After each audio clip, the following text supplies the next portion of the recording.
ومن أحسن قولا ممن دعا إلى الله وعمل صالحا وقال إنني من المسلمين. নুসরাত, ফোনটাকে আনমিউট করে নিন, প্রশ্ন করুন। আসসালামু আলাইকুম ওয়া রাহমাতুল্লাহি ওয়া বারাকাতুহু শেখ। ওয়ালাইকুম আসসালাম ওয়া রাহমাতুল্লাহি ওয়া বারাকাতুহু। জি বলেন। আমার একটা প্রশ্ন ছিল, কোথা থেকে বলছেন? রমাদানে উমরা করার সময় তখন যদি উমরা ধরেন তাওয়াফ করার পরে তারপর যদি তারাউইর সময় হয় তাহলে কি তারাউইটা জয়েন করা যায় নাকি উমরাটা কমপ্লিট করতে হবে? আর তাওয়াফের মাঝখানে যদি তারাউই হয় তাহলে তাওয়াফ থামানো যাবে নাকি বা সাইড মাঝখানে যদি হয় তাহলে সেটা কি থামিয়ে তারাউই পড়া যাবে নাকি উমরা কমপ্লিট করতে হবে? এটার ব্যাপারে যদি একটু ক্লিয়ার করেন। জাযাকাল্লাহ খাইর। বিসমিল্লাহির রহমানির রহিম, আলহামদুলিল্লাহ ওয়াসসালাতু ওয়াসসালামু আলা রাসূলিল্লাহ ওয়া আলা আলিহি ওয়া সাহবিহি আজমাইন। বাদ প্রশ্ন করছেন যে উমরা করতে এসেছি, উমরা চলাকালীন তওয়াফ চলছে বা তওয়াফ শেষ হয়েছে, সেই সময় তারাবি শুরু হয়েছে। তো এখন আমরা কি তারাবিতে লাগতে পারবো কিনা, মানে মাঝখানে উমরার কাজে বিরতি দিতে পারবো কিনা? এই ক্ষেত্রে দুটো অবস্থা। একটা হচ্ছে যে উমরা চলাকালীন ফরজ সালাত শুরু হয়েছে, তাহলে বিরতি দেওয়া ফরজ, কারণ ফরজ সালাত জামাত সহকারে আদায় করা ফরজ, সেখানে আপনি উপস্থিত রয়েছেন, সুতরাং তখন অবশ্যই বিরতি দিতে হবে। আর ওই সময় তওয়াফ নিষিদ্ধ হয়ে যায়, তওয়াফ করার কোনো সুযোগ থাকে না। কিন্তু তওয়াফ করার সুযোগ না থাকলেও সাফা মারোয়াতে তো বাধা নেই, সাফা মারোয়া আমরা সাই করার সুযোগ আছে।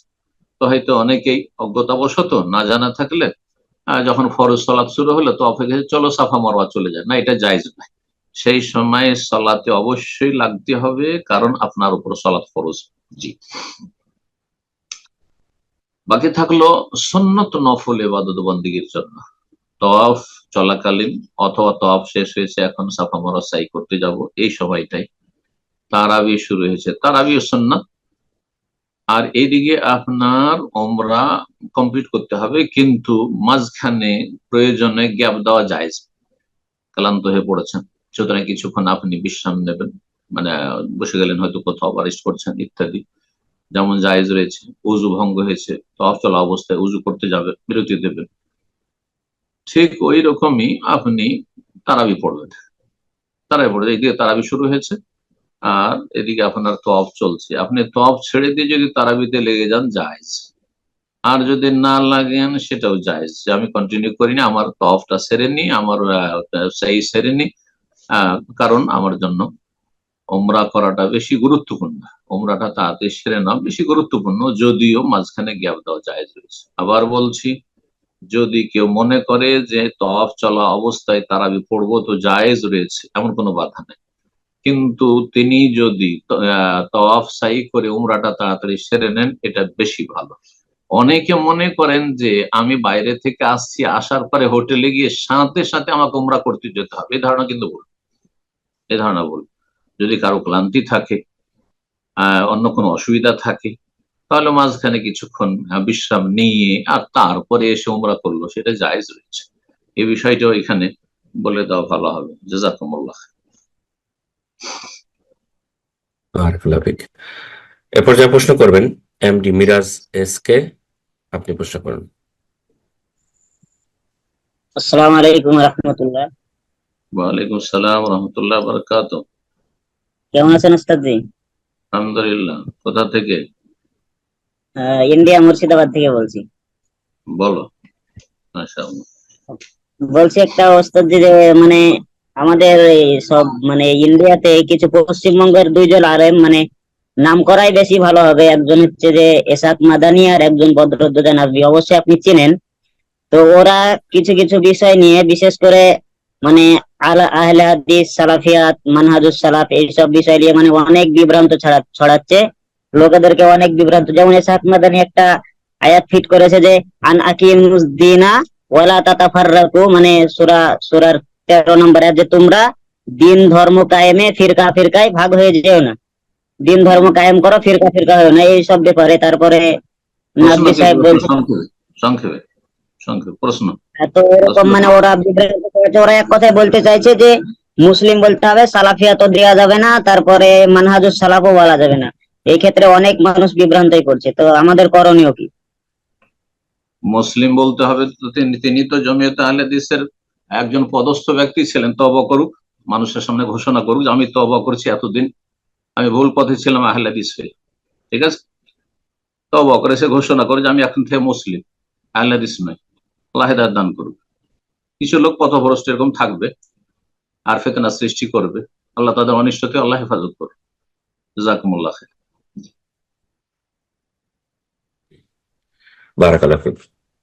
এরপর যা প্রশ্ন করবেন শাহরিন চৌধুরী, আপনি প্রশ্ন করুন। আসসালামু আলাইকুম রহমতুল্লাহি ওয়ালাইকুম বারাকাতুহু। আসসালাম ওয়া রাহমাতুল্লাহি ওয়া বারাকাতুহু। জি আমি নিউ ইয়র্ক থেকে বলছি। জি আমার প্রশ্ন, আমি নিউ ইয়র্ক থেকে বলছি। বলেন। আমার প্রশ্নটা হচ্ছে একটু অন্যরকম, যে আজকাল দেখতেছি যে রমজান বলেন আর ঈদ বলেন, অনেক অনেক ডেকোরেশন করে, লাইটিং করে, এগুলি কি ইসলামে জায়েজ কিনা আমি একটু জানতে করে চাচ্ছিলাম। ঈদের সময় ঈদের সময় লাইটিং করে, আবার রমজানেও অনেক লাইটিং করে, বা লাইটিং, বাসার লাইটিং বাইরে করে, বলেন, লাইটিং এবং ওই যে ডেকোরেশন করে অনেক।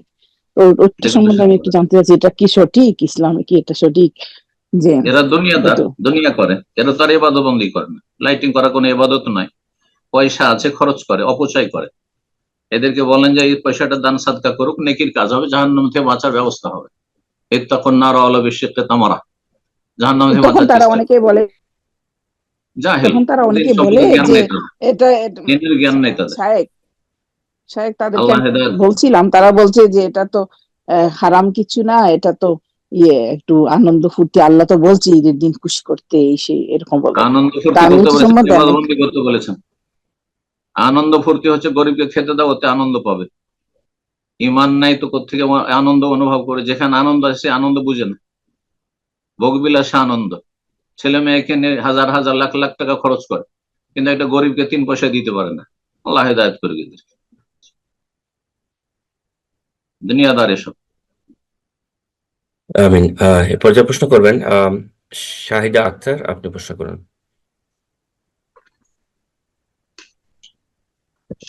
আসসালামু আলাইকুম রহমতুল্লাহ বারকাতু। ওয়ালাইকুম আসসালাম ওয়া রাহমাতুল্লাহি ওয়া বারাকাতুহু। আমি লন্ডন থেকে বলছি। বলেন। আমার কিছু বোনেরা এখানে আছে যাদের রমজান মাসে ওদের রোজা ভেঙে গেছে, হয়তো বা 7টা বা 10টা, এরকম 10টা রোজা ভাঙছে, কিন্তু ওনারা এখন বলতেছে শাওয়াল মাসের রোজা তো 6টা, এটা টাইম অনেক কম, ওরা আগে শাওয়াল মাসের রোজা রাখে, পরে ওরা ফরজ রোজা যেগুলো ভেঙে গেছে ওগুলা রাখতে চায়। এটা কতটুকু উত্তম? মাসলা ইখতিলাফে মাসলা, এই ক্ষেত্রে ওলামাদের দুটো মত রয়েছে। একদল বলছেন যে আগে রমজান পুরা করতে হবে আর তারপরে শাওয়াল মাসে রোজা রাখতে হবে। বেশ কিছু ওলামা, আরব ওলামারাও, শেখেরাও কিছু বলেছেন। কিন্তু আরেক দল বলছেন যে কাজা করার জন্য 11 মাস আল্লাহ ছাড় দিয়েছেন, আর শাওয়াল মাসের রোজা শাওয়াল মাসে রাখতে হবে 6টি। সুতরাং এই ক্ষেত্রে খুব বেশি তো উত্তম বলা যেতে পারে, উত্তম বলা যেতে পারে যে আগে কাজাগুলি করে নিক আর তারপরে 6টি শাওয়ালের রোজা রাখুক। কিন্তু এটাকে একবার আবশ্যক বলে দেওয়া, না হলে নেকি পাবে না, নেকি পাওয়ার জন্য শর্ত হচ্ছে আগে রমজান কমপ্লিট করুক আর তারপরে তখন শাওয়াল রাখুক, না, এই ফতোয়া আমি তো আলহামদুলিল্লাহ এটাকে আমি ঠিক মনে করি না। যদিও বড় বড় শেখেরা এই ক্ষেত্রে ফতোয়া দিয়েছেন, মানুষের ভুল হতে পারে। দুই দিকে ওলামাদের ইখতিলাফ রয়েছে, আর একদল যেটা বললাম সেটা বলেছেন। তো আমি মনে করি আলহামদুলিল্লাহ এই ক্ষেত্রে যে আল্লাহ ছাড় দিয়েছেন কাজা করার ক্ষেত্রে 11 মাস, 11 মাসের ছাড় কবুল করুন না। আর এই 6টি রোজা, অনেকের জন্য 6টা আর তার সাথে 10টা, 16টি রোজা রাখা মুশকিল, তাহলে কি করবে সে? জি। তো এই জন্য খুব বেশি তো উত্তম বলবো, আমরা বলবো উত্তম হচ্ছে রমজান মাসের কাজাগুলো করে নেন আর তারপরে শাওয়াল মাসের 6টি রোজা রাখুন। কিন্তু একবার আবশ্যক মানসামা রমজান সুম্মা আতবাহু, যেহেতু বলেছে রমজান মাসের যে রোজা রাখলো তারপরে 6টি রাখলো, সেই জন্য এই শব্দের অর্থ করে আগে রমজান কমপ্লিট তারপরে 6, না, এটি তাদের ইজতিহাদ, আর ইজতিহাদি মাসলা ইখতিলাফের সুযোগ আছে। তাদের যেমন মত পোষণ করার সুযোগ আছে, তেমনি তার বিপরীত মত পোষণের সুযোগ রয়েছে, মাসলা ইজতিহাদি। আল্লাহ তাআলা আলম। জি।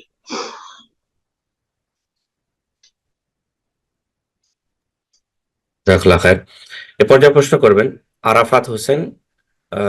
আরাফাত হোসেন আদিল, আপনি প্রশ্ন করুন। আসসালামু আলাইকুম শাইখ, আমি সিলেট থেকে বলছিলাম। ওয়ালাইকুম আসসালাম ওয়া রাহমাতুল্লাহি ওয়া বারাকাতুহু। জি বলেন। জি শাইখ, ওই যে হুসাইন বিন মনসুর হাল্লাজের যে আনাল হক যে একটা বিষয় আছে আকীদা শাইখ, আমি তো আপনার ওই ভিডিওটা শাইখ দেখছি যে আনাল হক হলো যে আনাল হক যে আল্লাহ তার ভিতরে এসেছেন, মনসুর হাল্লাজের ভিতরে এসেছেন, এটা দেখে শিক্ষিত লোকেরা দিনে আসবে কেমনে, কিভাবে? শাইখ এইটা মনে হওয়ার পর শাইখ আমার কাছে মনে হলো যে শিক্ষিত লোকেরা দিনে আসবে কেমনে, এইটা একটা কুফরি চিন্তা হবে কিংবা হতে পারে ব্যবসায়িক, এটা আমি অন্তর থেকে তাড়িয়ে দিছি, তাড়িয়ে দিয়ে উল্টোটা কি মানে ভাবছি যে মনসুর আল্লাহ যেটা দেখে শিক্ষিত লোকেরা দিনে আসবে, এইটা শাখা কি মানে ভাবছি আর কি, ভেবে নিছি। এখন শাখ উল্টো উল্টো উল্টো শাখা কি মানে ভাবলাম, এইটা ভাবে কি শাখ এটা কি কোনো কুফরি বা আরাফাত হোসেন, আমি আর কি আনাল হক মানে হচ্ছে আমি হচ্ছে সে আল্লাহ। মানসুর হেল্লাজ হবিস বলছে যে আমি হচ্ছে সে আল্লাহ, আমার মধ্যে আল্লাহ কি হয়েছে, আল্লাহ আমার মধ্যে বিলীন হয়েছে, বা আমি আল্লাহ বিলীন হয়েছে, হলুল যেটা। এইটা দিয়ে শিক্ষিত লোক ইসলামে কি করে আসবে? আরো কাফের হবে, আরো কাফের হবে। তো শাইখ এইটা কি আমার মনে, জি শাইখ এইটা কি আমার মনে আসে আর কি, মানে যে শিক্ষিত লোকেরা দিনে আসবে কিভাবে, এটা শাইখ মনে আসবে। তো শাইখ আমি কি মানে দিনে আসবে কিভাবে, এটা মানে কুফরি হতে পারে এই বিষয়টা। শাইখ আমি সেটাকে অন্তর থেকে তাড়িয়ে দিচ্ছি, তাড়িয়ে দিয়ে শাইখ দিনে আসবে।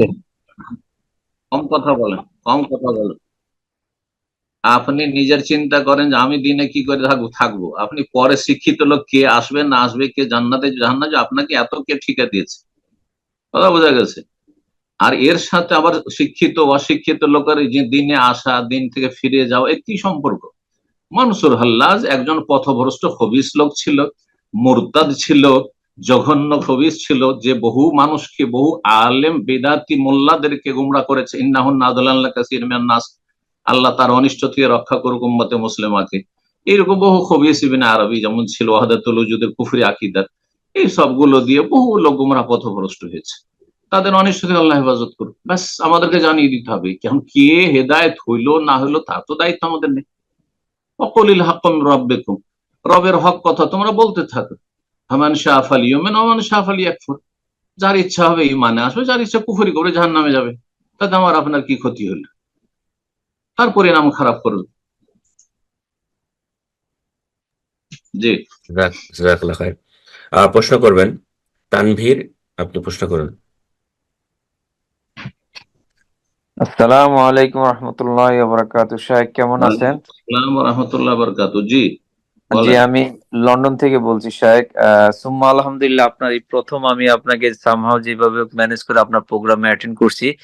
আপনার ছেলের দুইটা প্রোগ্রামে আমি গেছিলাম, ওনার সাথে দুইবার আমার দেখা হয়েছে বার্মিংহামে। তো আমার কোশ্চেন ক্ষেপেই আমি সারতেছি ওস্তাদ জি, সেটা হচ্ছে যে আমি এইখান থেকে ওই আমার বাবা মারা যাওয়ার পরে দেশে যাই, কিন্তু দেশের হিসেবে আমার 29টা রোজা হয়। তো আমি আসার সময় এইখানে যখন আসি ওই হিসেবে 29টা রোজা আমার পূর্ণ হয়, কিন্তু সেক্ষেত্রে তো 30টা রোজা হয়েছে। তা আমার কি এডিশনাল একটা রোজা কি রাখতে হবে নাকি না 29টাই হবে? এই বছরে না অন্য বছর? এই বছরেই। যদি কোনো বছরে 30টি রোজা হয়ে থাকে, একটা সাধারণ কায়দা জেনে নেন, নীতিমালা। 30টি রমজান হয়েছে 30, আর আপনার 29 হয়েছে, তাহলে একটি কাজা অবশ্যই করতে হবে। জি, বুঝলেন?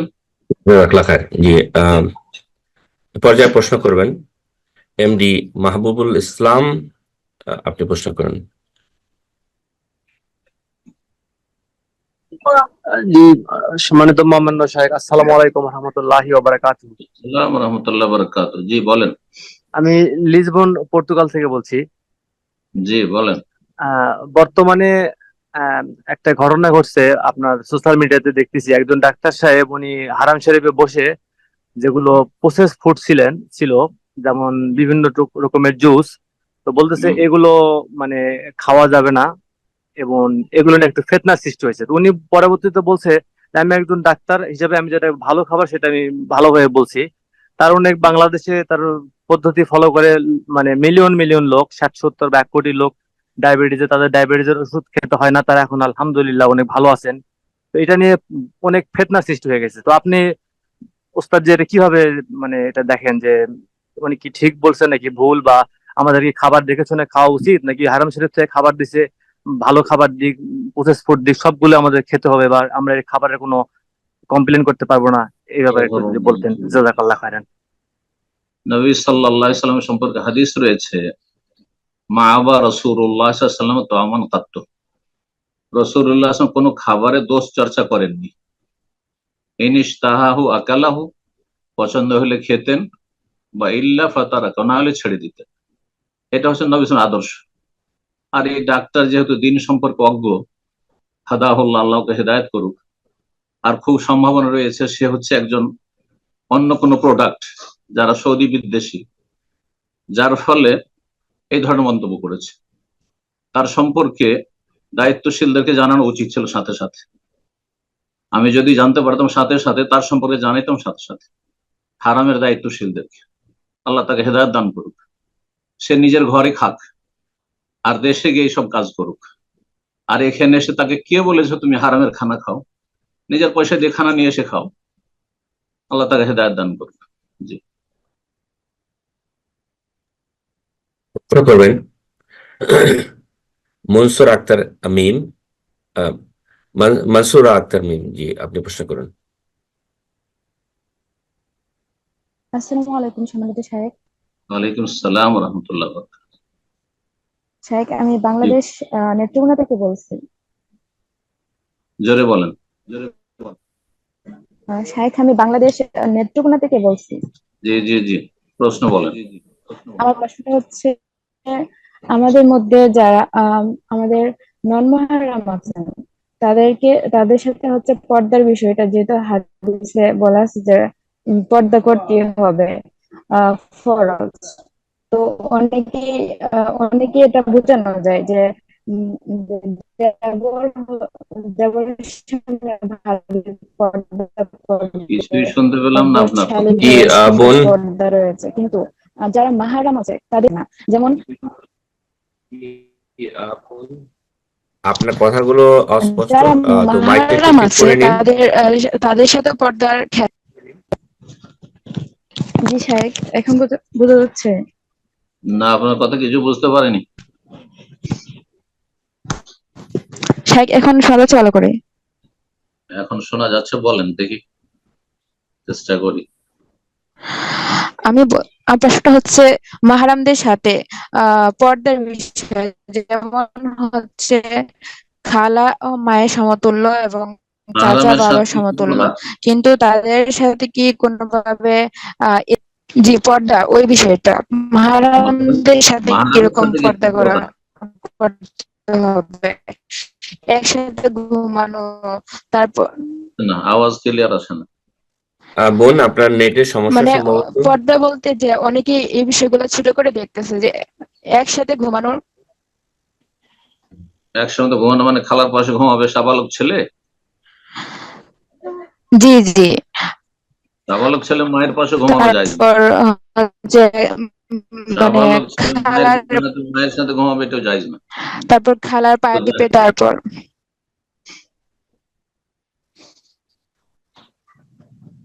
বোন, আপনার প্রশ্নগুলো আসলে অস্পষ্ট। 10 বছর বয়স হলে বিছানা আলাদা আলাদা করে দাও, ভাই বোনে, মা ছেলে। জি, জাযাকাল্লাহ খায়ের শেখ। বোনের আসলে আমি রিকোয়েস্ট করবো নেক্সট টাইমে প্রশ্ন করলে আপনাদের ব্যাকগ্রাউন্ডের যে সাউন্ডটা হচ্ছে কোনো স্পিকার অন থাকার কারণে, এবং আপনাদের নেটগুলো চেক করে নেবেন আপনার প্রশ্নগুলো অনেক অস্পষ্ট ছিল, বুঝতে কষ্ট হচ্ছিল। তো যাই হোক, ইনশাআল্লাহ পরবর্তীতে আপনি যদি প্রশ্ন ক্লিয়ার না হয়ে থাকে নেক্সট প্রোগ্রামে আবারও হ্যান্ড রেজ করে ক্লিয়ার করার চেষ্টা করবেন ইনশাআল্লাহ। তো এই পর্যায়ে প্রশ্ন করবেন মুজাম্মেল হোসেন, আপনি প্রশ্ন করুন। আসসালামু আলাইকুম রহমতুল্লাহ, সম্মানিত শায়েখ। ওয়ালাইকুম আসসালাম ওয়া রাহমাতুল্লাহি ওয়া বারাকাতুহু। জি জি শায়েখ, আমি সৌদি আরব তায়েফ থেকে বলছি। আমি আলহামদুলিল্লাহ আপনার 2022 সাল থেকে আপনার ওয়াজ শুনে আলহামদুলিল্লাহ হেদায়েতের পথে আসছি। তো আমার ফ্যামিলি শায়েখ, আমার ফ্যামিলি শিরিক বেদাত কুসংস্কারের মধ্যে লিপ্ত আছে। এখন উনাদেরকে কিভাবে আমি সহি দিনের প্রতি আনতে পারি? আল্লাহ হেদায়েত করুক, চেষ্টা করে যান, তাদেরকে ইলম দেন, দ্বীনের জ্ঞান দেন, তাওহীদ সুন্নাতের জ্ঞান দেওয়ার জন্য সেই আলোচনায় হোক, ভালো আলেমদের তাওহীদ সুন্নাতে যারা সালাফি বাংলায় আলেম রয়েছে, অথবা কোনো বই, এরকম বই পুস্তক তাওহীদ সুন্নাতের উপর, শিরক বিদআত সম্পর্কে, সহি ইসলাম সম্পর্কে, বোঝা গেছে? তো এইভাবে তাদেরকে দাওয়াত দেন। বই পড়ার সময় থাকে বই পড়বে, না হলে আলোচনা শোনাবেন, যেভাবে হোক না কেন আপনি চেষ্টা করে যান।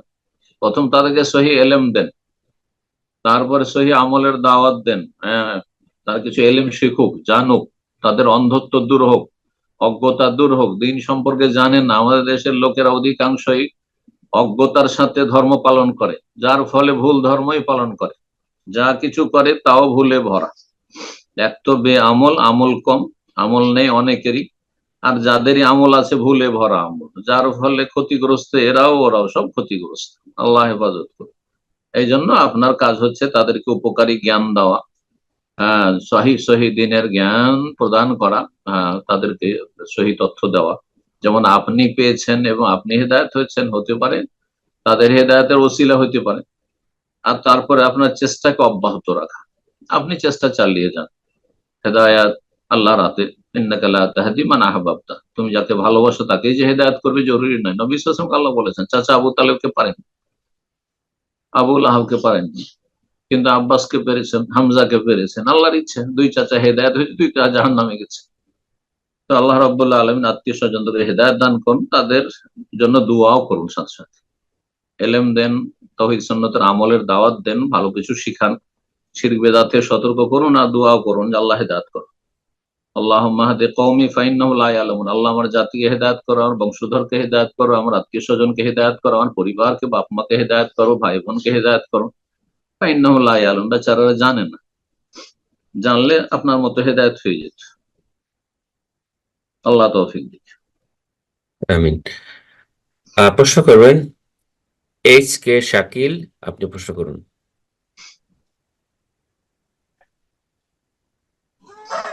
আসসালামু আলাইকুম। ওয়ালাইকুম আসসালাম ওয়া রাহমাতুল্লাহি ওয়া বারাকাতুহু। জি, বর্তমান খুলনা থেকে বলছিলাম। জি বলেন। জি হুজুর, শায়েখ, সম্প্রতি 2 দিন আগে আর কি একজন আলে হাদিস এবং হানাফির মধ্যে 20 রাকাত এবং 8 রাকাত নিয়ে বাহাস ডেবিট হয়েছে। এতে জিনিসটা দেখলাম যে মুসলিমদের মধ্যে যে গীবত ও একে ওকে কাদা ছড়াছড়ি বিষয়টা আসলে কতটুকু ঠিক হয়েছে ওনাদের, মানে আলে হাদিস আলেমের ওনারও কিভাবে ঠিক হয়েছে না ডেবিটে বসা, তর্ক করা। আর যে ফেতনা সৃষ্টি হয়েছে দেখলাম ফেসবুকে, এটা আসলে একটা দুঃখজনক, যে এরকম আসলে করা উচিত কিনা। এটা জায়েজ, 20 টাকা দিয়ে জায়েজ করতে হবে, 8 টাকা দিয়ে জায়েজ করতে হবে, এরকম করে একদম মানে যে যে বিশৃঙ্খলা সৃষ্টি হয়েছে মুসলিমদের মধ্যে, এটা কতটুকু ঠিক হচ্ছে আর কি বিষয়টা, যেখানে স্পষ্ট আছে যে প্রথম কথা, ধর্মীয় বিষয় যদি কেউ আলাপ আলোচনা করে, আপনাকে এই বিষয়টা জানতে হবে প্রথম, এই ক্ষেত্রে যেটা জিজ্ঞেস করেছেন।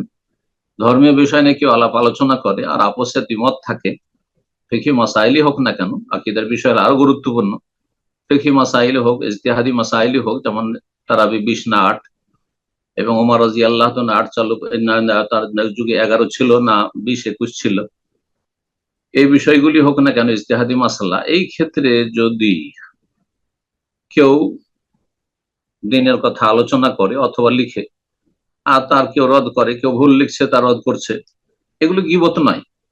তাহলে আপনাকে গীবতের বিষয়টা বুঝতে হবে যে কোনটা গীবত হারাম, এটা গীবত নয় আসলে। হ্যাঁ, এই করতে গিয়ে কারো মানহানি করা, কাউকে অপদস্থ করা, কাউকে লাঞ্ছিত করা, কাউকে গালমন্দ করা, এগুলি হারাম, এগুলো ইসলামে জায়েজ নয়, এগুলো ইসলামে জায়েজ নয়। কিন্তু ফিকহি মাসাইলেও প্রয়োজনে রদ করা, একজন অপরজনের খণ্ডন করা, হ্যাঁ, যারা ভুল পথে রয়েছে তাদের সংশোধনের চেষ্টা করা জায়েজ আছে।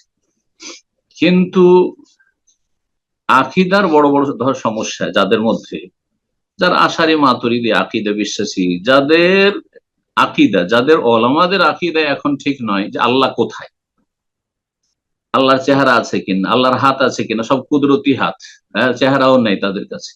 যাদের আকিদাতে এত সমস্যা আশারি মাতুরিদিদের, সুফিদের, তাদের সাথে 20 রাকাত তারাবি নিয়ে 20 না 11 এগুলো নিয়ে তর্ক করা, এগুলো বাঞ্ছনীয় নয়, খুব ভালো কাজ নয়। তো যাই হোক, যারা করেছেন আল্লাহ তাদের নেক আমল কবুল করুন এবং তাতে আল্লাহ মানুষের উপকার করুন, হ্যাঁ, আর ক্ষতি থেকে বাঁচিয়ে রাখুন। আর যেগুলি বেশি গুরুত্বপূর্ণ বিষয় সেগুলিকে গুরুত্ব দেওয়ার চেষ্টা করুন।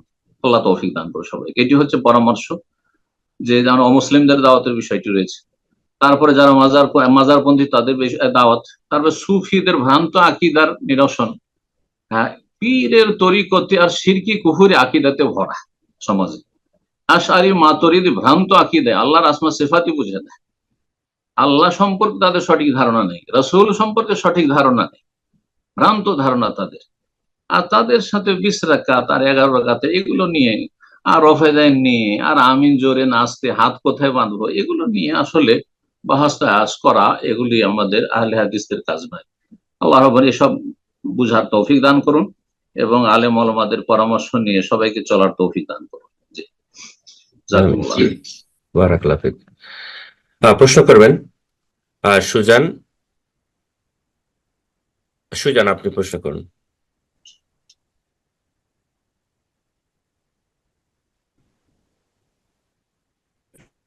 সুজান আপনি প্রশ্ন করুন।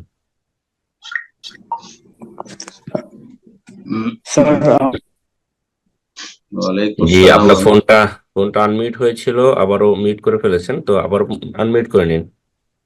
সুজান ফোনটা আনমিউট করে নিন। জি, হ্যাঁ হ্যাঁ, শুনতে পাচ্ছে? হ্যাঁ, এখন শুনতে পাচ্ছি, আপনি প্রশ্ন করুন। স্যার, বলছিলেন যে মোজাম্মেল হক উনি বলেছেন যে আদমের 60 হাত লম্বা, এটা উনি মানছেন না এই হাদিস, তো এই ব্যাপারে আপনি কি বলবেন? হাদিসে আছে, আর কেউ যদি হাদিস না মানে, মোজাম্মেল আর ফোজাম্মেল এসব বলার দরকার কি, ওকে চেনে বাকি। হ্যাঁ, এসব ফিতনা আছে দুনিয়াতে, ফিতনা আছে, ধর্মীয় ফিতনা আছে, দুনিয়ার ফিতনা আছে, বহু রকম ফিতনা আছে। আপনাকে ফিতনা থেকে বাঁচতে হবে, দলিলের কাছে ফিরে আসতে হবে, কোরআন সুন্নাহর দলিল কাছে ফিরে আসতে হবে। নবী সাল্লাল্লাহু আলাইহি সাল্লামের হাদিসে রয়েছে যে তিনি, হ্যাঁ, আমার আলোচনা জান্নাতের আলোচনায়, সেই আলোচনার হাদিস নিয়ে এসেছি, শুনবে জান্নাতের ধারাবাহিক যে আলোচনা আছে তাতে এমনি হাদিস আপনি তলাশ করলে পেয়ে যাবেন যে আদম আলাইহিস সালামকে আল্লাহ তৈরি করে 60 হাত। জি, কেউ মানছে না, সে বিভ্রান্ত, সে পথভ্রষ্ট। আপনি কেন পথভ্রষ্ট হবেন? আপনি রাসূলুল্লাহ সাল্লাল্লাহু আলাইহি ওয়াসাল্লাম হাদিস মানবেন। কোরআনের সাথে হাদিস না মানলে মুসলিম থাকে নাকি? কোরআন দিয়ে কেউ 5 ওয়াক্ত সালাত আদায় করতে পারবে, নামাজ পড়তে পারবে, কোরআন দিয়ে কেউ রোজা রাখতে পারবে, কোরআন দিয়ে যাকাত দিতে পারবে না, শুধু যতক্ষণ পর্যন্ত হাদিসের ব্যাখ্যা সামনে না রাখবে। কোরআনের সবচেয়ে উত্তম ব্যাখ্যা কোরআনে কারীমের অন্য আয়াতগুলির পরে, এক আয়াত আর এক আয়াতের পরে হচ্ছে হাদিসে রাসূলুল্লাহ সাল্লাল্লাহু আলাইহি ওয়াসাল্লাম সুন্নাহ হাদিস, রাসূলুল্লাহ জীবনী সিরাত। সুতরাং রাসূলুল্লাহ জীবনী, রাসূলুল্লাহ হাদিস অবশ্যই রাখতে হবে। নবী সাল্লাল্লাহু আলাইহি ওয়াসাল্লামের বচন, কওল, ফেল, তার আমল, তার সামনে যা সাহাবারা করেছেন এবং তিনি অনুমোদন দিয়েছেন, স্বীকৃতি দিয়েছেন ইত্যাদি, এগুলোর নাম হাদিস। হাদিসে রাসূল ছাড়া কোন ব্যক্তি ইসলামের বিধিবিধান পালন করতে পারবে না। আল্লাহ হিদায়াত দান করুন, তাদের অনিষ্ট থেকে আল্লাহ রক্ষা করুন। প্রশ্ন করবেন এমডি আলমগীর হোসেন, আপনি প্রশ্ন করুন।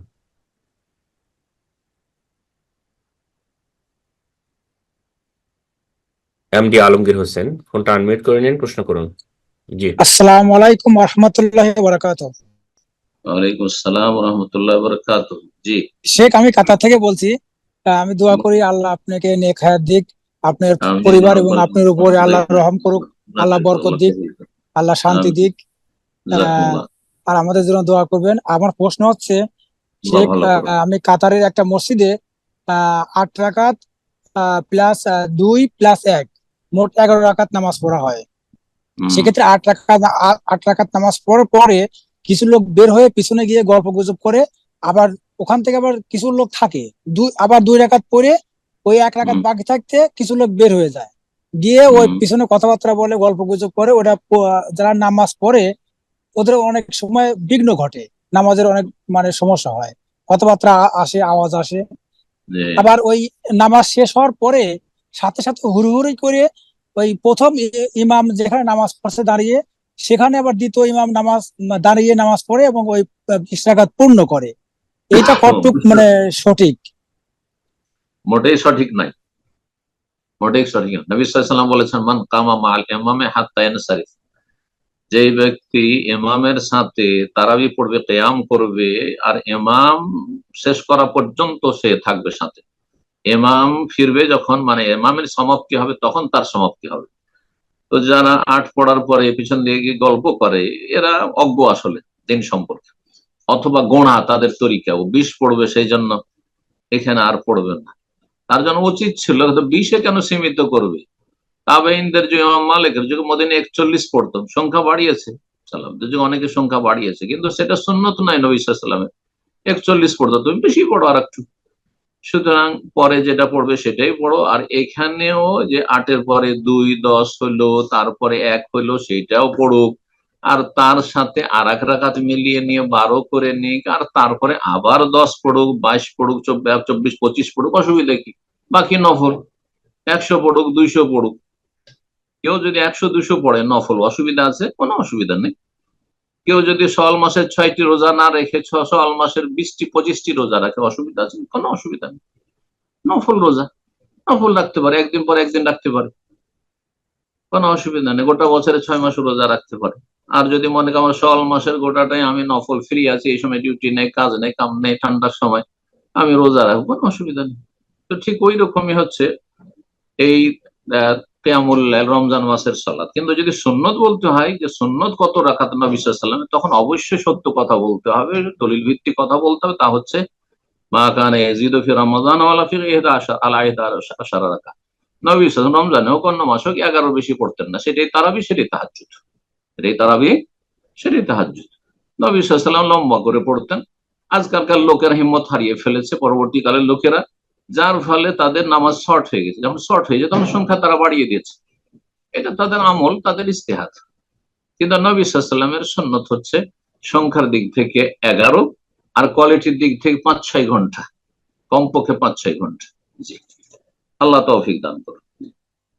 সুতরাং তারা ভুল করছে, তাদের অজ্ঞতার কারণে হোক, আর সে গোঁড়ামির কারণে হোক। বাপদাদা, অধিকাংশ লোক বাপদাদা থেকে পাওয়া ধর্ম পালন করে। আরব দেশগুলিতে অনেকে দেখা যায় বসে আছে, এদিকে তেলাওয়াত শেষ হয়ে গেল, যখন রুকুতে যাচ্ছেন দৌড় দিয়ে রুকু ধরে নিল। এরা অজ্ঞ আসলে, দিন বুঝে না, না তো এত হতভাগা হয়।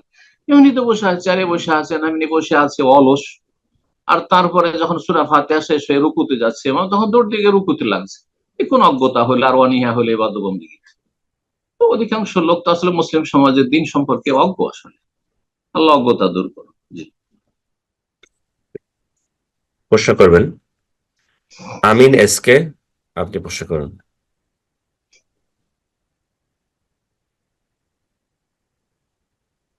আমিন এসকে, আপনার ফোনটা আনমিউট করে নিন, প্রশ্ন করুন।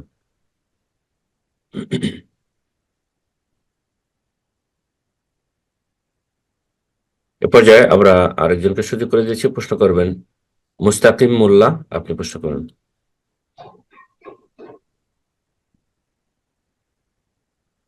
মুস্তাকিম মোল্লা, ফোনটা আনমিউট করে নিন, প্রশ্ন করুন।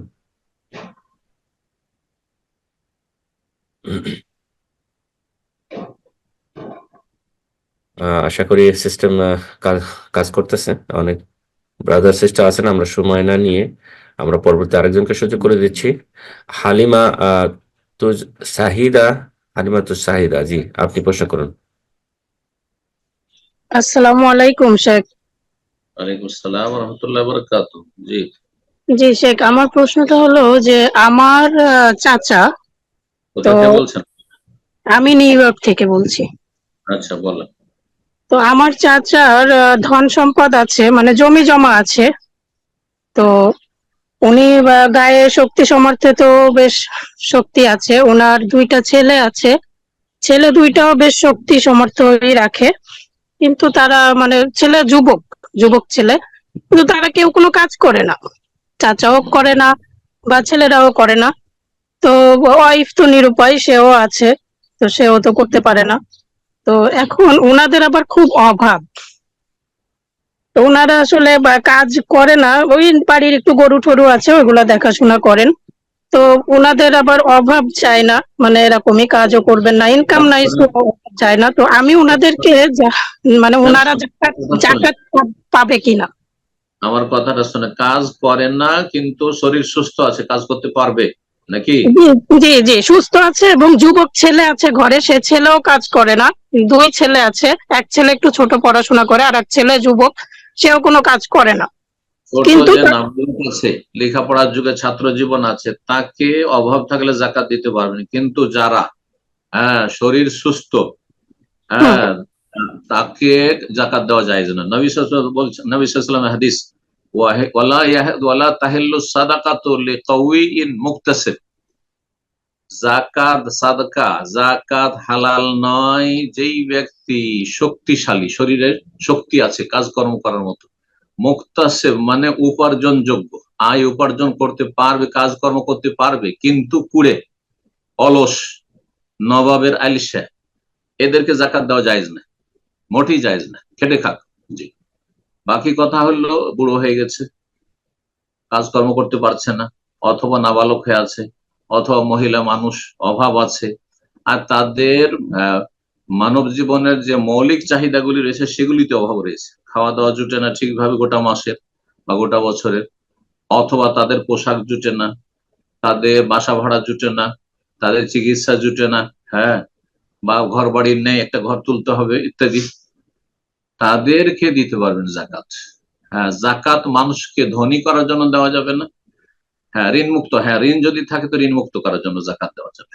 আশা করি বিষয়গুলো বুঝতে পেরেছি। যেখানে আল্লাহ ভাগ বন্টন করে সেখানে ভাগ বন্টন করে দিতে হবে। আর আপনি খেয়াল খুশি আপনার আত্মীয় বলে শরীর একবারে সবল, আর সেসব 25 বছর 30 বছরের যুবক, আর তারা অকেজ বসে থাকবে, বাড়িতে কাজকর্ম করবেন না, আর সব বসে বসে খাবে, আর তাদেরকে জাকাত দিবেন, হারাম, জাকাত তাদের হবে না, তাদের জন্য হারাম, আর আপনার জন্য জাকাত দেওয়া হারাম। এইরকম ছেলেদেরকে কখনো জাকাত দেবেন না, আল্লাহ হারাম।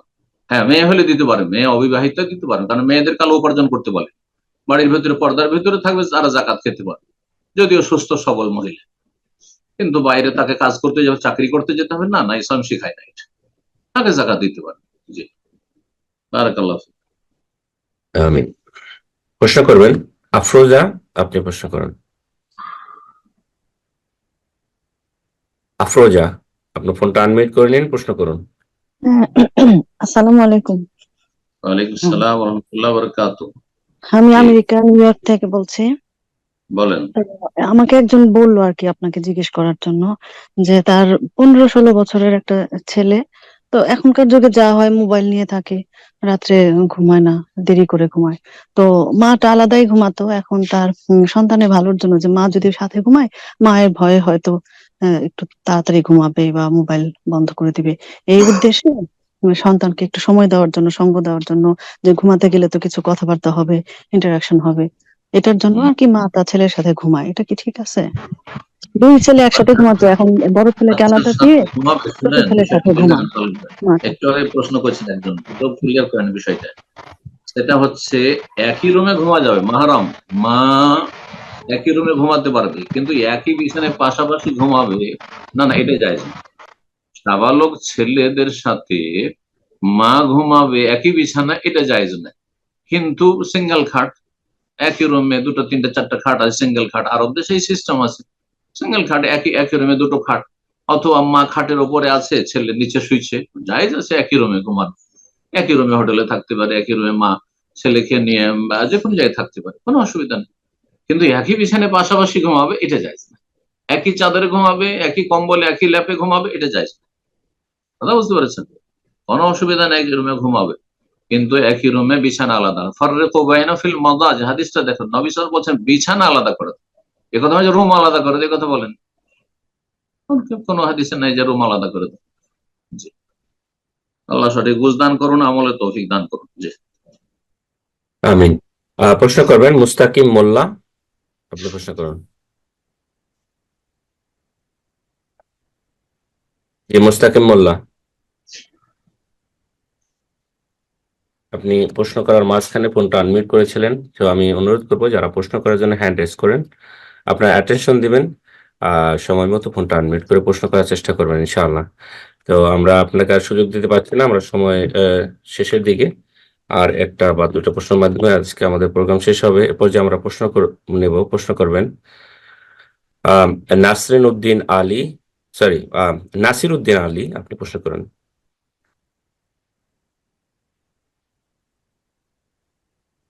আসসালামু আলাইকুম ওয়া রাহমাতুল্লাহি ওয়া বারাকাতুহু। ওস্তাদ জি কেমন আছেন? রহমতুল্লাহ বারাকাতুহু। জি বলেন। আমি কোথা থেকে? পশ্চিমবঙ্গের উত্তর চব্বিশ পরগনা থেকে নাসিরউদ্দিন বলছি। আমার বলেন। জানার বিষয় হলো যে আমরা দেখি কোন কোন বিষয়ে দুইজন বিজ্ঞ আলেমের দুই রকম মত থাকে। এমন তো অবস্থায় আমরা সাধারণ মানুষ হিসাবে কোনটা গ্রহণ করব? তাদের কি কোনো বৈশিষ্ট্য থেকে গ্রহণ করব, নাকি যেটা মন মতো সেটাই গ্রহণ করতে পারবো?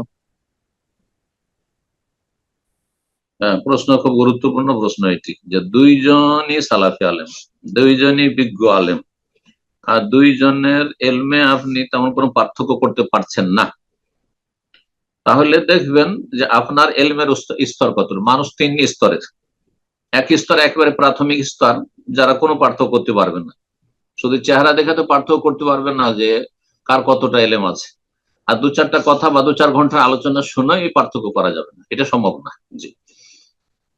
আর আরেকটা হচ্ছে মাঝামাঝি স্তর। মাঝামাঝি স্তর বেশ কিছু ইসলাম সম্পর্কে জ্ঞান রাখেন, কিছুটা দলিলের সহি জয়ীফ বুঝেন, কার দলিল বেশি শক্তিশালী বলিষ্ঠ, কিছুটা অন্তত জ্ঞান আছে, পুরো জ্ঞান না থাকলে আলেমদের মতো।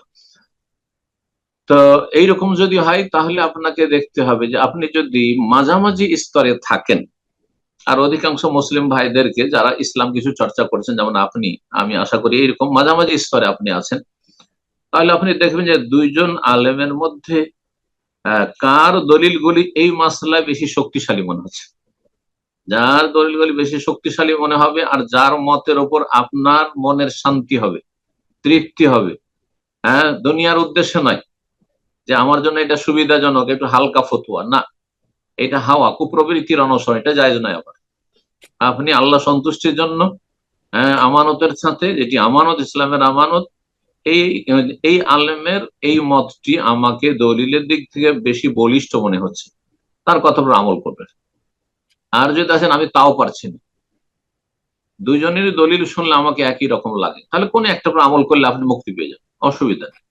আকীদার মাসলা নয় এটি, ইজতিহাদি মাসলা, ফিকহি মাসলা, মাসাইল সালাফি আলেমদের মাঝে ইখতিলাফ, যেমন শাইখ ইবনে বাজ বিন উসাইমিনের ইখতিলাফ, শাইখ ইবনে বাজ আর আলবানির ইখতিলাফ, আর দুইজনের দলিলে কোনো পার্থক্য করতে পারছেন না, তাহলে কোন একটির উপরে যেটার আস্থা হয় বা কোন একটির উপরে আমল করলে ইনশাআল্লাহ তাআলা মুক্তি পেয়ে যাবে।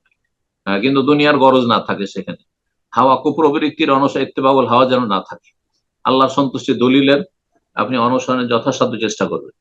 কিন্তু তালেবে এলেম তৃতীয় স্তরের যদি হয়, তালেবে এলেম যেমন আমাদের মতো যারা আছেন আলেম ওলামা, কিছু যাদেরকে দেশে আমরা আলেম ওলামা বলছেন, কিন্তু তালেবে এলেম, আমরা দলিলে অনেকটা পার্থক্য করতে পারবো।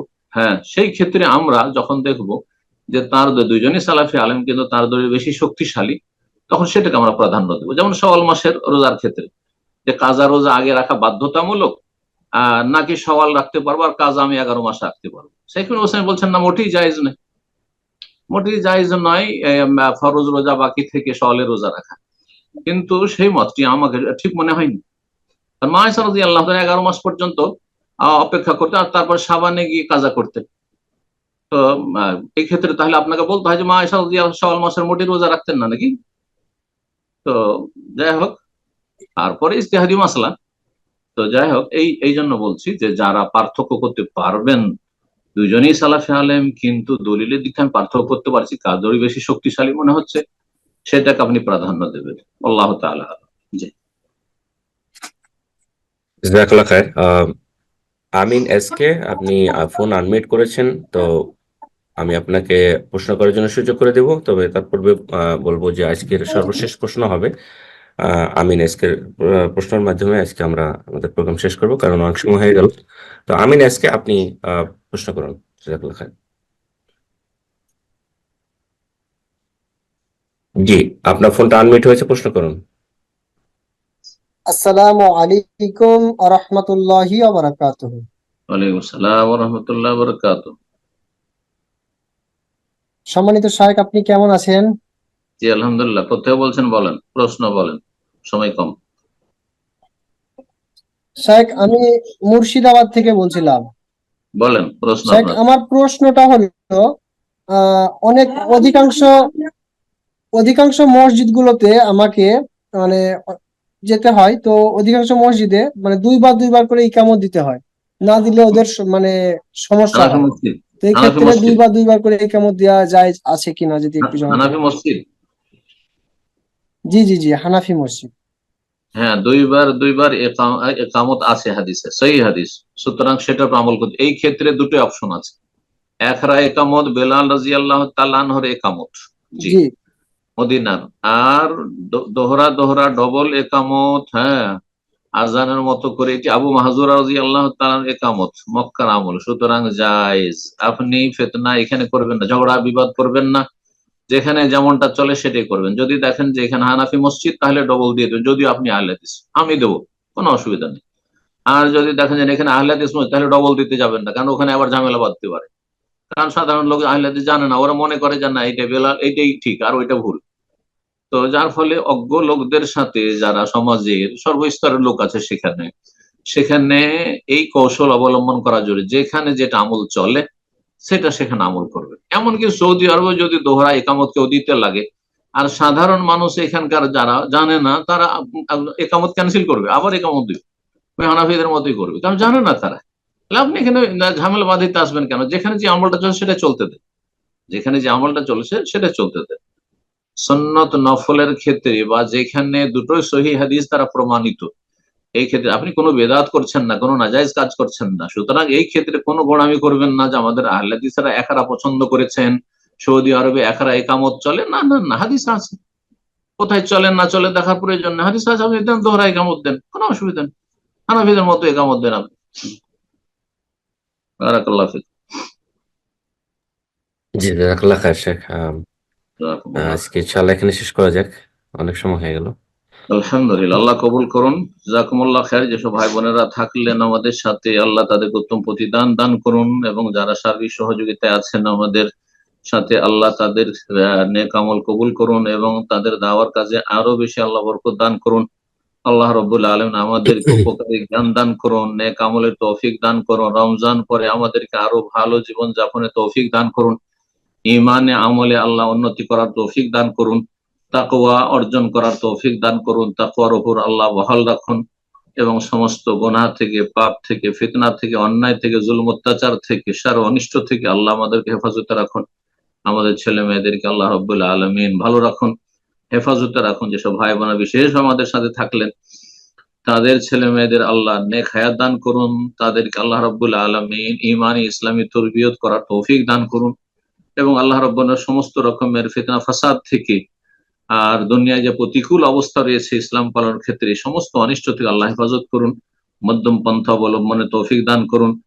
আর আল্লাহ রাব্বুল জালেমের জুলুম থেকে আল্লাহ হেফাজত করুন। শয়তানের অনিষ্ট, জিন শয়তান অনিষ্ট, মানুষ শয়তান অনিষ্ট থেকে আল্লাহ হেফাজত করুন। ওয়া জাযাকুমুল্লাহ খাইরান। সুবহান রাব্বিকা রাব্বিল ইজ্জাতি আম্মা ইয়াসিফুন ওয়া সালামুন আলাল মুরসালিন ওয়ালহামদুলিল্লাহি রাব্বিল আলামিন।